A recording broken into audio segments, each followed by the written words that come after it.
Good morning and hello again.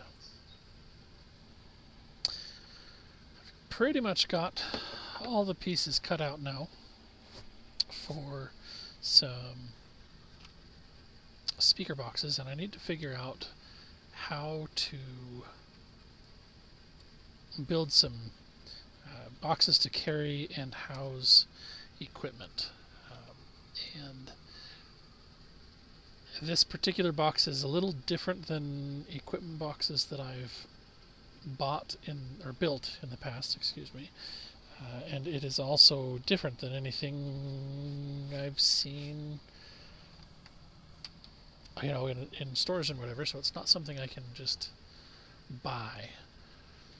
And what I want is to be able to hold the MIDI controllers for the light and sound, as well as all of the transmitters and DMX converters and things like that, with all of those basically pre-wired. So all I have to do is plug the MIDI controllers into the USB hub, plug the USB hub into the laptop, and then plug a power strip in for the box, and then everything is live and ready to go. Start the computer, and we're on our way. The system that we will be using now is big enough that it has 3 different DMX universes, which means each universe holds a certain amount of lighting channels. Each light takes up a certain number of channels, and therefore each, a bigger number of universes allows for a greater number of lights to be incorporated in the programming. We have all of our uplighting set up and programmed in the first universe, all of the moving heads set up and programmed in the second universe, and all of the freedom sticks set up and programmed in the third universe. And while I could, with the equipment that we have currently, I could have probably set things up on probably 2 universes. I set them up as 3 because I want room for expansion. And one of the downsides to the programs is that if you make a change to the lighting, it basically overwrites and invalidates the programming that you've already done, because now it doesn't know what to do because there's more lighting than it has information for. And then when you go to change that and add more lights, it basically erases everything that's already there. And I don't know if higher end programs maybe don't have that downfall. That's something someday maybe I'll be able to look into, but with all of the DMX programming that I'm familiar with, that's just kind of the way it is. And even if I were using a console or based programmer instead of a USB based programmer, I would have the same limitation and drawback, only in that scenario it's much more difficult to add new lights because you literally have to go and reprogram every single step, not just the things that were changed. So if you had a bunch of uplight programs, well, maybe it wouldn't be such a big deal because the programming itself would be different. I don't know. I never got very far into using a console-based program because I quickly learned that it didn't do what I wanted, so I've always used a DMX or a USB program to do that. So what I had to start doing, though, was figure out how big the pieces needed to be. And once I knew that, I'm able to start figuring out the size for the different sides and things. And the biggest factor that I wanted included in this particular box was that I wanted the lid to be split at an angle so that when it's set up, each of those box pieces can be set upside down, so it creates an angled surface that I can then set the MIDI controllers on and have a nice angled work surface that will have the music controller on one side of the computer and the light controllers on the other side of the computer. And then I wanted to be able to store the MIDI controllers inside of it, and I was originally going to try and figure out how to do some kind of a foam insert or whatnot. And as I was playing with it, as you saw, I quickly realized that the easiest way to do that is actually going to be to just build a slightly bigger box than I was originally planning and have those just live in their shipping, their retail packages, because they already have cushioning and padding specifically built around them to store them. So why reinvent something that's already there and available? Once I was able to figure that out, though, I was able to get all the pieces cut, and then I'm just starting to dry assemble everything. And this does two things. A, it allows me to make sure that the boxes are correct and that everything is sized correctly. And then B, it allows me to create alignment holes with the screws. Now, if I were being fancy, I could use biscuits or dowels or something to make sure everything is aligned properly, but I just don't. At least not for this kind of stuff. I mean, it is going to be covered in carpet and glued together, so the screws and the glue, along with the carpet and the glue, are plenty to build, to keep them strong. The first set of speakers that I built, I used them for 20 years, and I guess 19 years, so almost 20 years, and I never had a problem with them. Never had anything come loose on them. Never had anything weaken or have any problem. One of my best friends currently owns them, and he just broke them out the other day and played with them for a while, and they worked quite well. So for the most part, I'm going to build these exactly the same that I did before, although there are a few.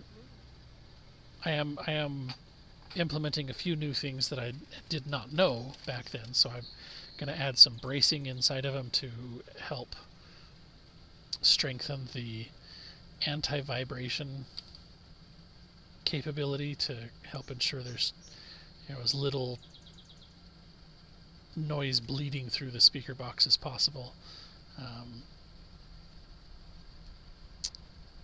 I may put some fill in the boxes. I'm not entirely sold on that yet, and the reason being is that I try to build the box just as big as it needs to be. I don't have a reason for building a tiny box and then trying to fill it so the sound reacts like it was in a bigger box.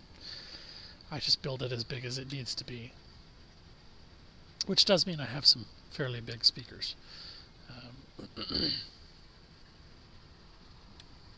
The carpet does provide some damping capability on the outside, but not much. It's there mostly for aesthetic value, and that's just the way that I like it. So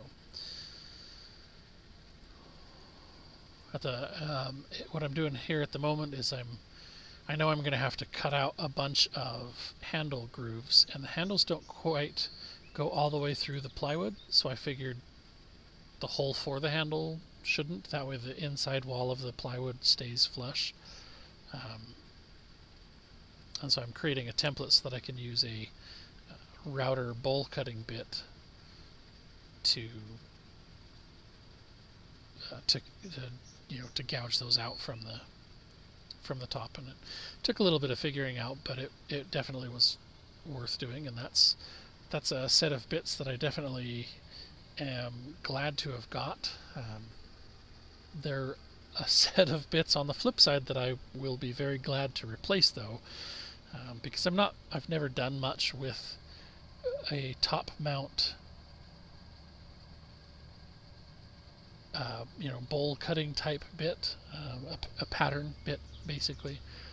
And so before I spent a whole bunch of money on a couple of bits that cost me 50 to 70 bucks a piece, I figured why not get something just to get me into it and see what I like, what I want, how I like and dislike their function, and then I down the road will know what is actually worth spending that money on.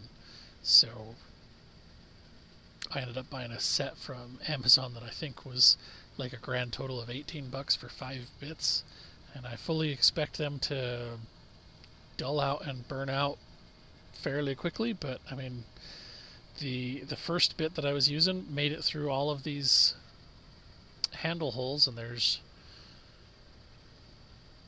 3 equipment boxes and 6 speaker boxes, so a total of 18 handles that were routed out.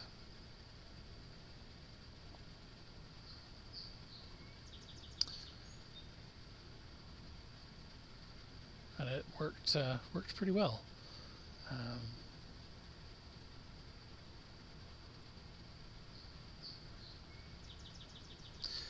Took a little bit of figuring out and making sure the depth was right and whatnot, but that in and of itself was actually a pretty simple thing for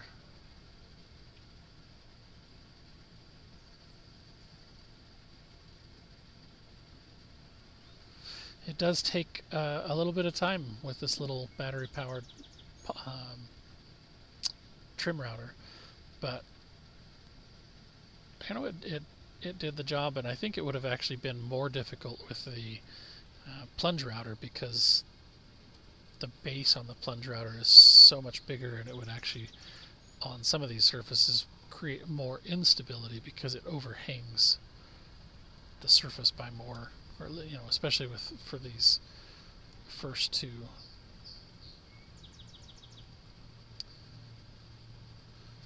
Now on the what I'm doing here is actually cutting a new pattern, because I discovered with that first one I used a thinner jigsaw blade than I guess I should have. I used one with super fine teeth to try and create as smooth a surface as possible, and because that particular blade was very skinny, it ended up creating a lot of angle of deflection as it went through the plywood. So I redid it with a blade that had fewer teeth and was a much thicker blade, so it created straighter sides.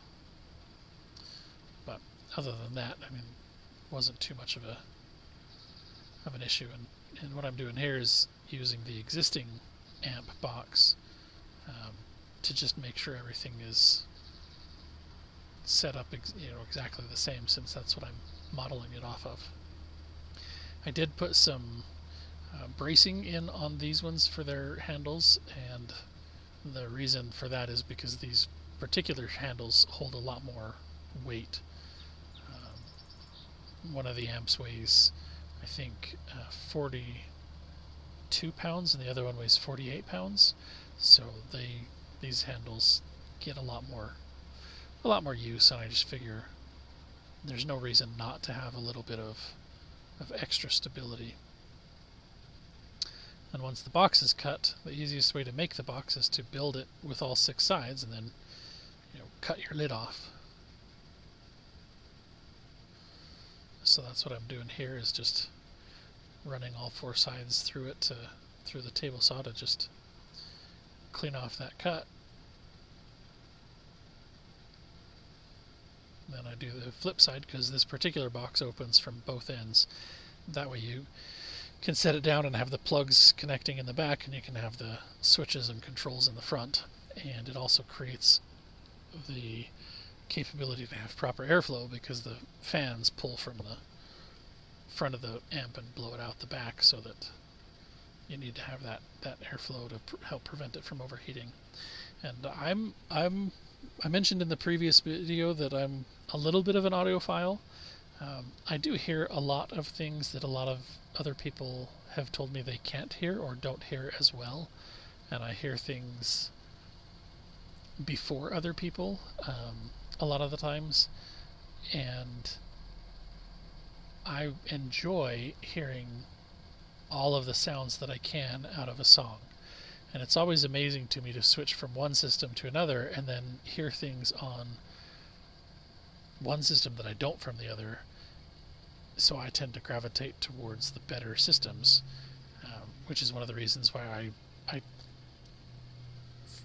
I didn't actually use MP3s for my entire DJ career before we shut down the business. And as I work on rebuilding my music collection, I will be doing the same thing, where I will be using CDs that are purchased and ripping them and not compressing them.